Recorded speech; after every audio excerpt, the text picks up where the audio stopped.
Hi guys, this is me, Jam. Today we are going to do an educational vlog. Come on, let's get started. In today's time of pandemic, many people have started their own businesses. But even before the pandemic entered our lives, many entrepreneurs already started their businesses, and some even became rich and famous from it. And in today's vlog, that's what we're going to talk about: the top successful entrepreneurs in the Philippines. Before we go on our topic, let's first define what is an entrepreneur and the meaning of entrepreneurship. Entrepreneur, a person who's willing to put a capital or money to set up a business. Someone who has an idea and works to create a product or service that people will consume. While the entrepreneurship is the process of setting up a business and taking on financial risks in the hope of profit. Now, before we name those entrepreneurs and their backgrounds, let's first identify what are the qualities that they possess that cause them to become a successful entrepreneur. The qualities of an ideal entrepreneur. To be a successful and idealistic entrepreneur, you have to be industrious. Display hard work and perseverance in the face of challenges. Next is innovative. It is your ability to envision future needs or demand and create new opportunities, products, and services. We also have honest. You should not engage in any deceptive or fraudulent acts. You should also be persistent or just not easy to give up or let go. Next is caring. You should also be able to understand the feelings both of your customers and workers. Apart from this, we also have helpful. You should always be available to provide assistance for your customers. Also, confident. You must show certainty as of success. Also, be prudent. It refers to you being able to not waste and is always ensured. You should also have faith in goodness and righteousness. It refers to you being able to conduct your business fairly and cultivates a culture of righteousness. And of course, we also have determined.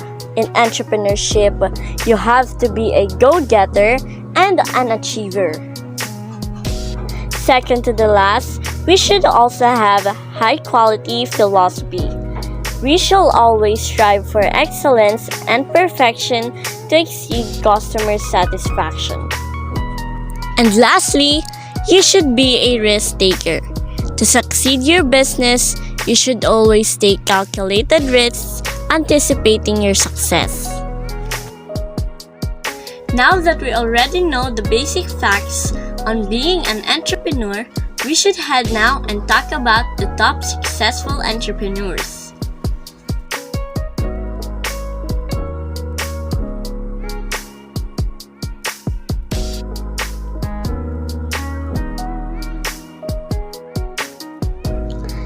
Henry C.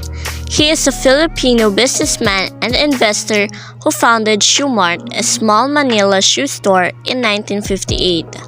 A few decades later, he turned this Shoe Mart into SM Investments, one of the largest conglomerates in the Philippines, that caused him to be known as the founder of SM Investments.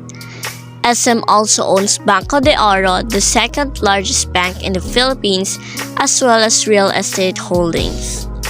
Henry C. has been one of the country's richest Filipinos since 2005, and in 2018, he was titled by Forbes as the richest person in the Philippines.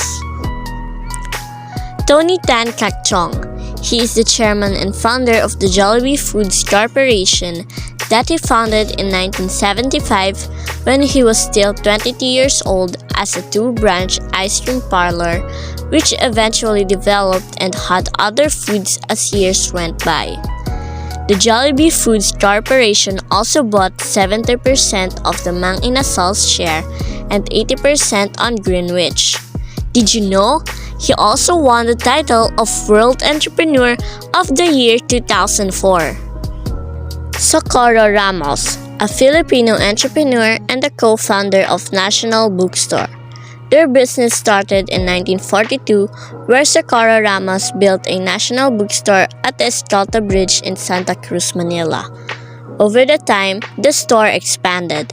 Her company became the real family business and grew into a chain of bookstores with branches throughout the whole country. As time went by, the National Bookstore became the largest bookstore chain in the Philippines and one of the largest companies in the Philippine retail industry.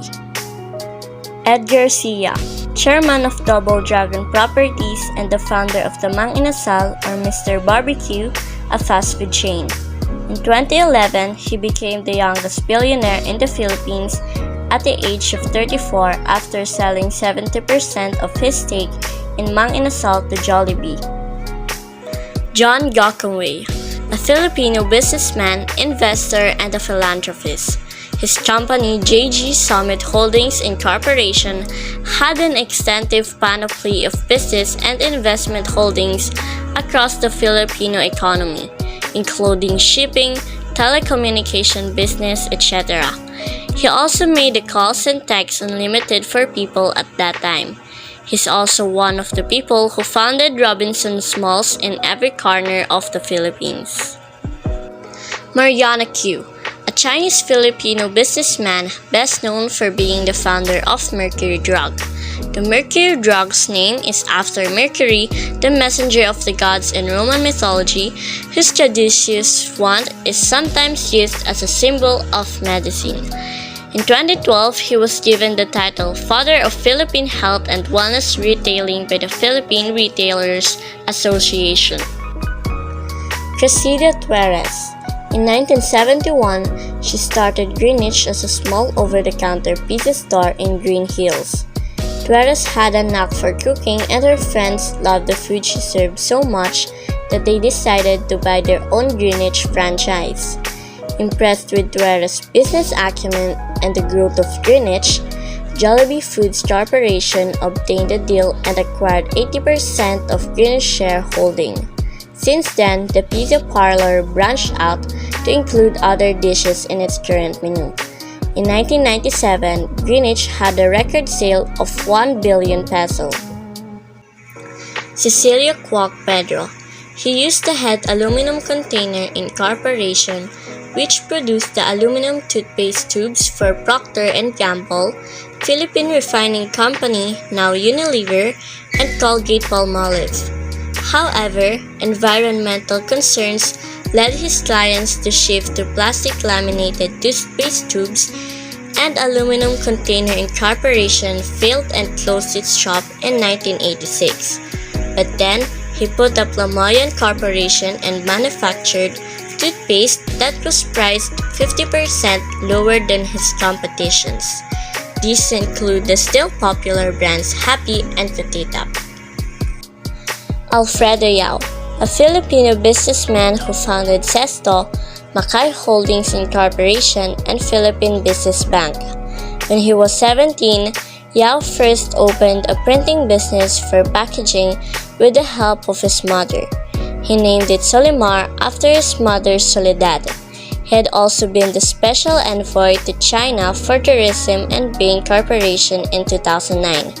As of the last September 2021, his net worth was estimated at $675 million. Gregorio Sanchez Jr. Today, aside from him being a reputable politician, he is also known as the inventor and the founder of the Lactopafi Corporation. His journey as an entrepreneur started when he did some research and performed experiments, and when his persistence finally led to the development of a food supplement that would smother the bad bacteria in livestock, which he called Lactopafi Probiotic Bacteria. It is a probiotic health drink to prevent several illnesses. Milagros, Clarita, and Doris Lilin. They are the founders of Goldilocks Bake Shop. They opened the first Goldilocks store on the ground floor of a 3-story building along Pasong Tamo Street in Makati and started with only 10 employees. In 1991, Goldilocks officially launched a franchising program which led to the opening of hundreds of Goldilocks stores in the whole Metro Manila. Wow! Entrepreneurs in our country are really amazing. They have encountered so many difficulties upon building those companies that they have. But with their hardships and dedication, they have succeeded and even became known all over the world. Do you also want to follow the footsteps of these entrepreneurs? To achieve that, just don't forget to be patient, persistent, and persevere to achieve your goal. Just as what the quote says, winners never quit and quitters never win. That's all for today, guys. Hope you enjoyed and learned something today. Thank you. Goodbye.